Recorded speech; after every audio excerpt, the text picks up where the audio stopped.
Student learner YouTube চ্যানেলে তোমাদের সকলকে স্বাগত জানাই। আজ আমাদের আলোচ্য বিষয় পঞ্চম শ্রেণীর বাংলা বিষয়ের ফার্স্ট সামারিভ এক্সাম অর্থাৎ প্রথম পর্যায়ক্রমিক মূল্যায়নের একটা উত্তর সহ নমুনা প্রশ্নপত্র নিয়ে। মধ্যশিক্ষা পর্ষদের নতুন নিয়ম অনুযায়ী এই বছর তোমাদের ফুল মার্কস থাকবে 20, সময় থাকবে 40 মিনিট। সরাসরি স্ক্রিনে তোমরা উত্তর সহ নমুনা প্রশ্নপত্রটা দেখতে পাচ্ছ। 1. সঠিক উত্তরটি বেছে নিয়ে লেখো। 1 × 6 = 6। 1-1 মিনার বলতে বোঝানো হয় সৌধ, রাস্তা না গির্জাকে? সঠিক উত্তর হবে সৌধ। 1-2 পিলপে গাড়ি হলো ঘোড়ায় টানা, হাতিতে টানা না গরুতে টানা গাড়ি? সঠিক উত্তর হবে ঘোড়ায় টানা গাড়ি। 1-3 যার যত ফরমাস সব তুমি করো, ফরমাস মেনে কাজ করেছে অবনী, শ্যামী না বিমলা? সঠিক উত্তর হবে বিমলা। 1-4 কুচকুচে কালো এটি হলো ক্রিয়া বিশেষণ, বিশেষণের বিশেষণ না নাম বিশেষণ?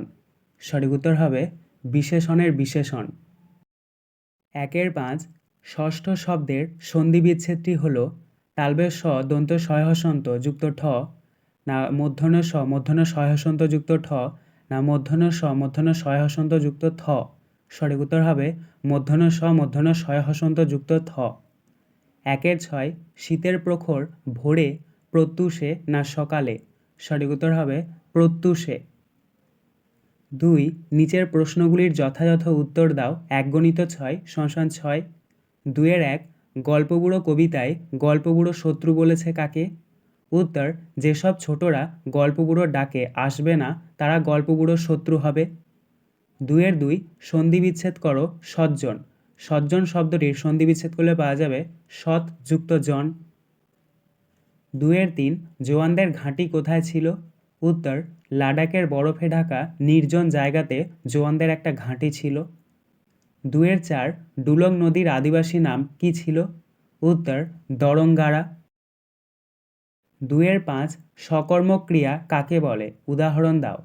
উত্তর যে ক্রিয়ার একটি বা একের বেশি কর্ম থাকে তাকে বলা হয় সকর্মক ক্রিয়া।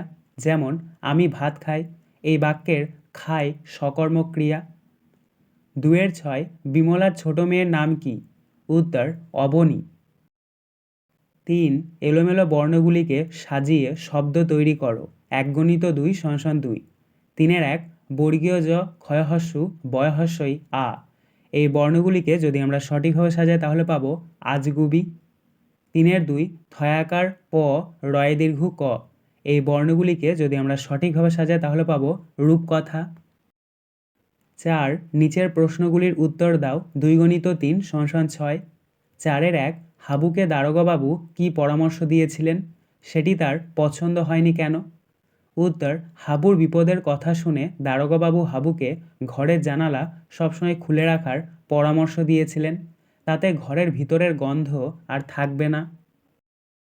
দারোগাবাবুর দেওয়া পরামর্শ তার পছন্দ হয়নি কারণ ঘরের জানালা খোলা রাখলে তার পোষা 150 পায়রা উড়ে যেতে পারে। 4-2 বুনো হাঁসগুলি কোন দিকে উড়ে যাচ্ছিল? একটা বুনো হাঁস দল ছেড়ে নিচে নেমে যাচ্ছিল কেন? উত্তর বুনো হাঁসগুলি উত্তর দিকে উড়ে যাচ্ছিল। একটা বুনো হাঁসের ডানায় জখম হয়েছিল তাই সে দল ছেড়ে নিচে নেমেছিল। 4-3 বিসর্গ সন্ধি কাকে বলে? উদাহরণ দাও।